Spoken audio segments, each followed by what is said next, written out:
Please join me in welcoming the President and CEO of Louisville Public Media, Kenya Young. Thank you very much, PK. Thank you guys very much for inviting me. It's thrilled to be here. It's thrilled to see and thrilling to see people I know here and I've worked with before. And I've been asked to talk a little bit about my origin story because so much of it is based on networking. So much of it is based on the hand up, the door that was open for me, but also being able to keep that door open for others to follow behind. So you heard a little bit of my bio. I will, as we say these days, admit wholeheartedly that Louisville was nowhere on my bingo card at any time in life. I am born and raised in LA. I lived in DC for the last 20 years and worked in New York, as you heard. So I always say I'm gonna get a cute little t-shirt, black t-shirt with the white writing that says LA, DC, New York, ... Louisville. And it's always gonna be a conversation starter. But it is one of the best decisions I've made, and so much of it is because of the exact reason you are here tonight, which is about what we do, how we do it, and who we do it with. So a little bit, again, about my origin story. This is my third career. I've been doing it for 20 years, but that just shows you my age. When I first started, when I got out of college, I graduated from, talk about the Midwest, University of Notre Dame, whoop whoop, Fighting Irish. And I went home to LA and to Hollywood, and I was a film publicist for about 5 or 6 years. Absolutely hated it and everything about entertainment, publicity, and Hollywood. And so I did a complete 180 and pivoted and went into financial services. Couldn't ask for anything to talk about, nothing on the bingo card. Sun America, AIG, Jackson National Life, but this is where I really worked with large teams. This is where I built and managed a training center and really got my foothold on what project management meant and didn't know over time it would lead to where I am now. I then got married, had 2 babies. The third one, much later on, was not. Again, the bingo card is just empty, isn't it?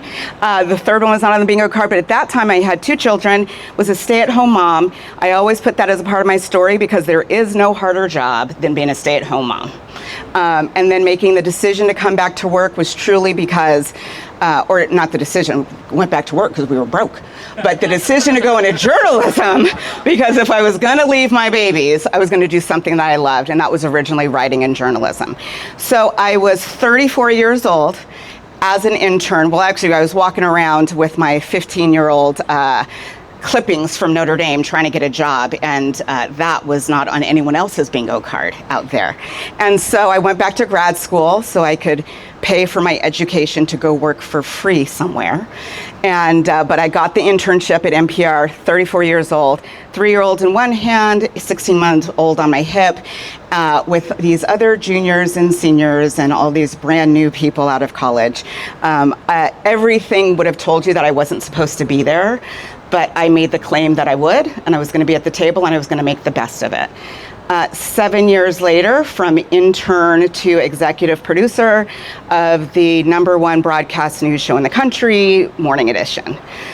We also, at that time, a couple years later, realized that people were reaching for their phones, not for their dials, and created the podcast Up First, Little Engine That Could podcast, way back when, 10 years ago. Now just recently nominated for a Golden Globe in their first podcast category.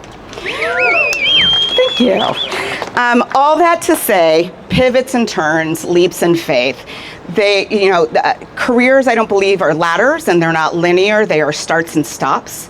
And the way that you think about your next move, the way that you think about your next job is, I like to think about, nothing is handed to you, right? You get assignments, you get jobs, and there are things that you're supposed to do.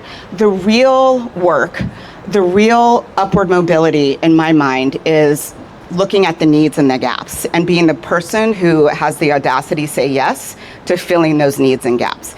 And every step of the way, I feel like I've done that. And so 16 years at NPR, moving on to New York Public Radio, where I was senior vice president, overseeing one of the #1 podcast studios in the country and shows like Radio Lab and New Yorker Radio Hour and On the Media.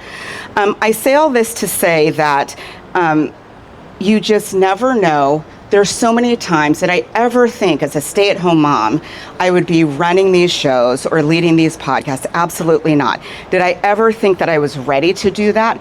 Absolutely not. You're not ready to do it, but you still say yes anyway, right? You take that leap and you think about, I think about the people along the way who told me that I was made for this, that there was a role for me, and that there were shoes for me to step in.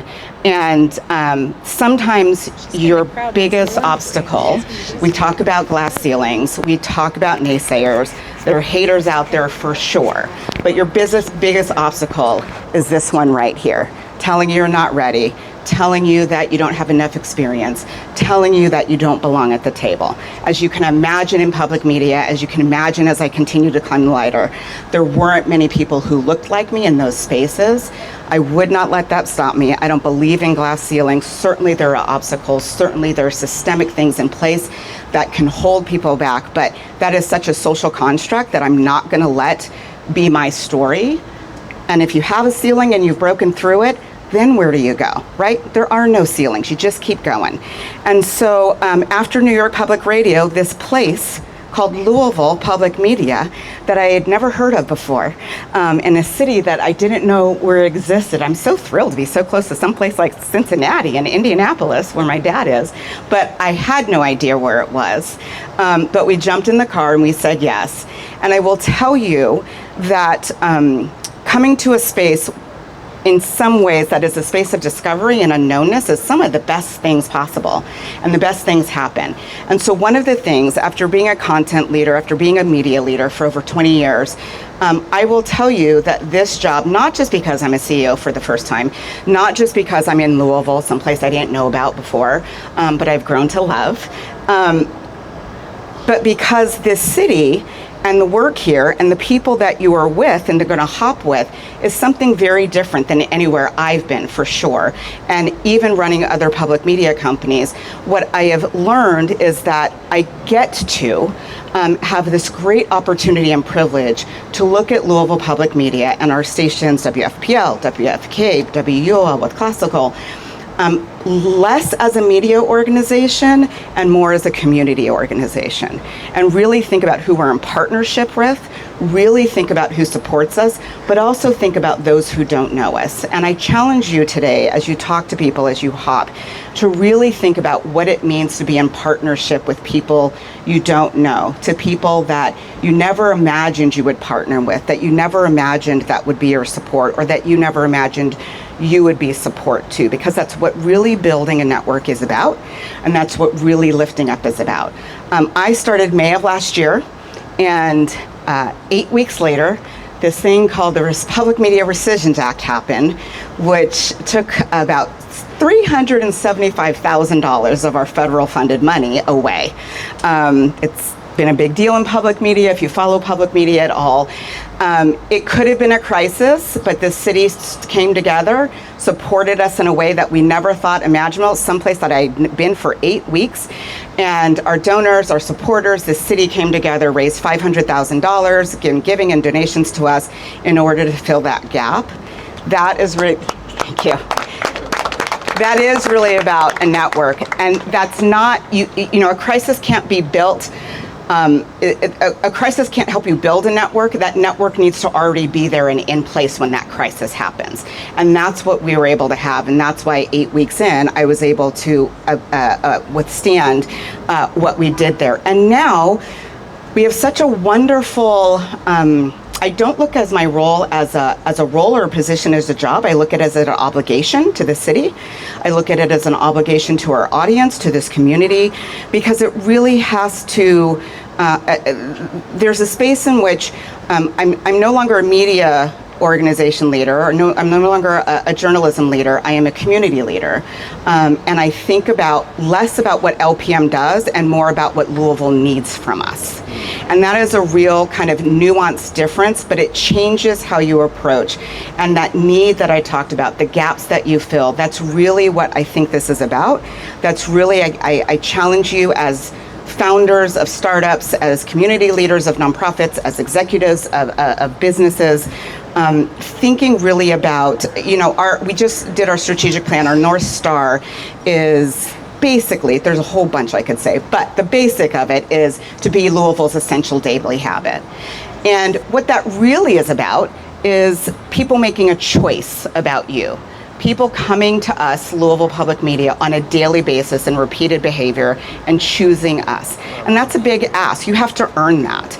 And I think that's a daily bar for probably everyone here. What does it mean for people to choose you over and over again, to engage with you in a loop, and to be able to say, yes, this is what I want? And so I challenge you guys as you speak with each other, as you hop around, as you get on the bus to, is it the Lynn Family Stadium, to really think about that charge of what does it mean to become someone so indispensable that they won't do without you. Because I really think that in the end, it doesn't matter whether you're media, it doesn't matter whether you're a bank, it doesn't matter what you're doing here. What we want is trust. What we want to do is build relationship, and what we want to do is be in community with each other, and that is what builds that space of being indispensable. I will say to the mentees here, who are the mentees? If you're a mentee, the people around you, the 100 mentors I believe are around you, these are people who have what you want, who have done what you want. Don't just show them a resume, don't just talk about what you do or how you do it. Come with your questions. Be ready to ask. Be ready to receive. To the mentors in the room or outside of the room, mentorship it's how we all know that's how we got here. And one thing that I would say is that my charge to you is to really think about what it means to, my apologies, that's my son, the youngest one, what it means to not only mentor someone, but to keep them in your pocket. Say their name out loud when you go into boardrooms, when you think about a contract, when you're talking about recruiting. You have so many opportunities available, and I know that I am where I am because someone said my name many times in rooms. I made myself indispensable to the point where it was rooms, when it was time for the next move, when it was time whatever, someone said my name out loud. So that's my charge to you as mentors. Have a great time tonight. Spend time with each other. Tell your story. Tell it loud. And just be in great community with each other. Appreciate you. Thanks.